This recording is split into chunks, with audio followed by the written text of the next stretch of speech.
क्या लोकसभा चुनाव में तमिलनाडु में एनडीए का सूपड़ा साफ हो जाएगा?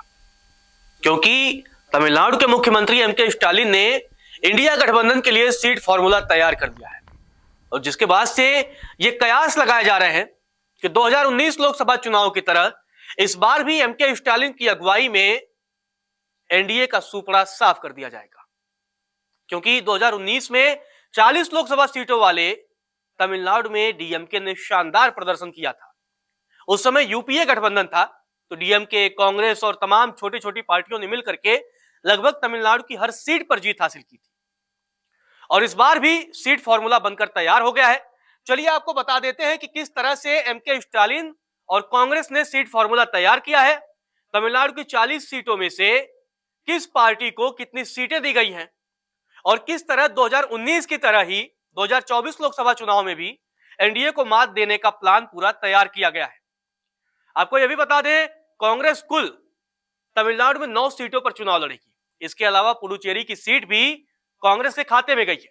तो चलिए आपको बताते हैं, 40 लोकसभा सीटों में से डीएमके यानी एमके स्टालिन की पार्टी है, सत्तारूढ़ पार्टी है, वो 21 सीटों पर चुनाव लड़ेगी। कांग्रेस के खाते में कुल 9 सीटें दी गई हैं, मतलब 9 सीटों पर कांग्रेस अपने उम्मीदवार उतारेगी, जबकि एक सीट पुडुचेरी है, वहां भी कांग्रेस अपना ही उम्मीदवार उतारेगी और ये पार्टियां डीएमके हो या अन्य पार्टियां इंडिया गठबंधन के तहत बाकी छोटी छोटी पार्टियां वहां कांग्रेस को सपोर्ट करेंगी। इसके अलावा वीसीके 2 सीटों पर अपने उम्मीदवार उतारेगी। सीपीएम कम्युनिस्ट पार्टी है, मार्क्स कम्युनिस्ट पार्टी है, ये 2 सीटों पर अपने उम्मीदवार उतारेगी। लेकिन यहां हैरान करने वाली बात यही है कि तमिलनाडु में डीएमके ही बड़ी पार्टी रहेगी। कांग्रेस डीएमके के छोटा भाई बनकर काम करने को वहां तैयार हो गई है। 9 सीटों पर कांग्रेस अपने उम्मीदवार उतारेगी, 21 सीटों पर डीएमके यानी एमके स्टालिन अपने उम्मीदवार उतारेंगे।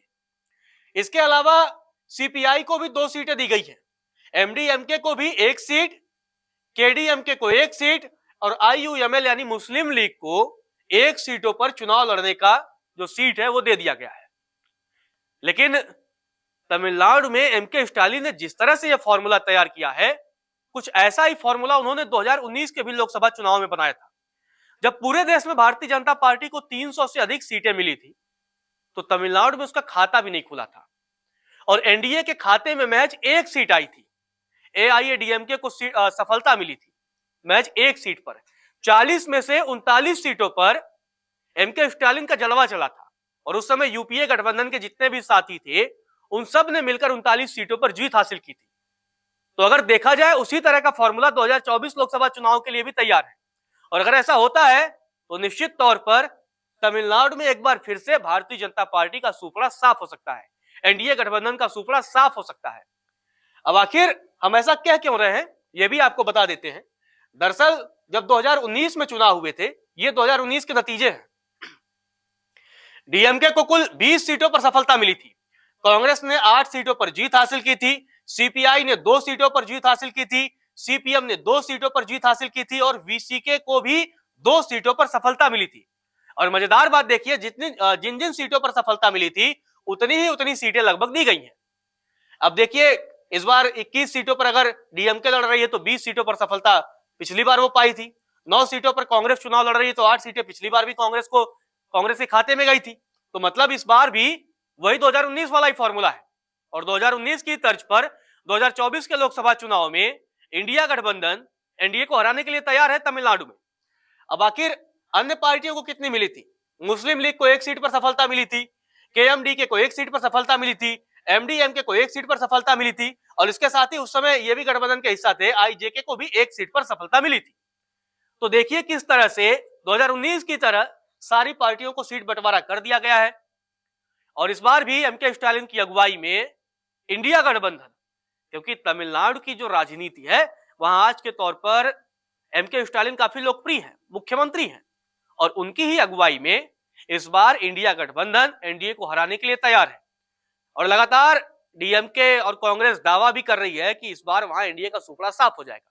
अब हालांकि दावे में कितना दम है ये भी आपको बताते हैं, लेकिन उससे पहले ये भी आपको बता दें, जब 2019 में चुनाव हुए थे तो एआईएडीएमके को 1 सीट पर सफलता मिली थी और जबकि बीजेपी का खाता नहीं खुला था। बीजेपी ने 5 लोकसभा सीटों पर चुनाव लड़ा था, लेकिन 1 सीट पर भी बीजेपी का खाता नहीं खुला था, जबकि अब तो बीजेपी और एआईएडीएमके का गठबंधन भी खत्म हो चुका है। मतलब तमिलनाडु में बीजेपी लगभग अकेले पड़ चुकी है। पहले तो पिछली बार तो एआईएडीएमके भी थी, लेकिन अब स्थितियां पूरी तरह बदल चुकी हैं 2024 के लोकसभा चुनाव में। और पिछली बार भाजपा का खाता नहीं खुला था, अब इस बार भी देखना दिलचस्प होगा क्या खाता खुलता है कि नहीं खुलता है। लेकिन कहानी वही है कि इंडिया गठबंधन बनके तैयार है, सीट फॉर्मूला तय हो गया है और अब बस चुनाव तारीखों का ऐलान होना बाकी है। इंडिया गठबंधन के जो नेता हैं अब उन्होंने अपना दम दिखाना शुरू कर दिया है और तमिलनाडु में लगातार यह दावा भी किया जाता है कि गैर बीजेपी पार्टियां, खासकर इंडिया गठबंधन की पार्टियां, कांग्रेस हो, डीएमके हो, इनकी बेहद मजबूत पकड़ है। दक्षिण के राज्यों में खासकर तमिलनाडु में भारतीय जनता पार्टी की जो मौजूदगी है वो बेहद कमजोर है। हालांकि उनके नए नवेले अध्यक्ष अन्नामलाई लगातार कोशिश कर रहे हैं, लेकिन उनकी कोशिश कितनी सफल हो पाती है ये तो जब चुनाव के नतीजे आएंगे तभी पता चल पाएगा। लेकिन खैर यही है, 2019 से अगर हम तुलना करेंगे 2024 की जो सीट बंटवारा हुआ है तो लगभग वही प्लान पूरा बनकर तैयार है, उसमें कोई भी चेंजेस नहीं किया गया है और वहां इंडिया गठबंधन काफी मजबूत दिख रही है। बीजेपी कमजोर दिख रही है तमिलनाडु में। बेशक प्रधानमंत्री नरेंद्र मोदी 400 पार का दावा कर रहे हैं, लेकिन 40 सीटों में अगर उनको एक सीट मिले या खाता न खुले तो सोचिए कितना बड़ा झटका होगा कि देश का एक इतना बड़ा राज्य है जिसके यहाँ 40 लोकसभा सीटें हैं और वहां बीजेपी का सुपड़ा साफ हो रहा है। अब ये तो सोचने वाली बात है। खैर बीजेपी भी लगातार कोशिश कर रही है, अब तमिलनाडु में उसका खाता खुलता है या नहीं खुलता है ये तो चुनावी नतीजे ही तय करेंगे। नमस्कार, मैं हूं मानक गुप्ता। अगर आपको हमारा ये वीडियो पसंद आया हो तो इसे लाइक और शेयर जरूर करें और हां, हमें सब्सक्राइब और फॉलो करना ना भूलें ताकि आप देश और दुनिया की कोई खबर मिस ना करें। तो जुड़े रहिए हमारे साथ और देखते रहिए न्यूज़ 24।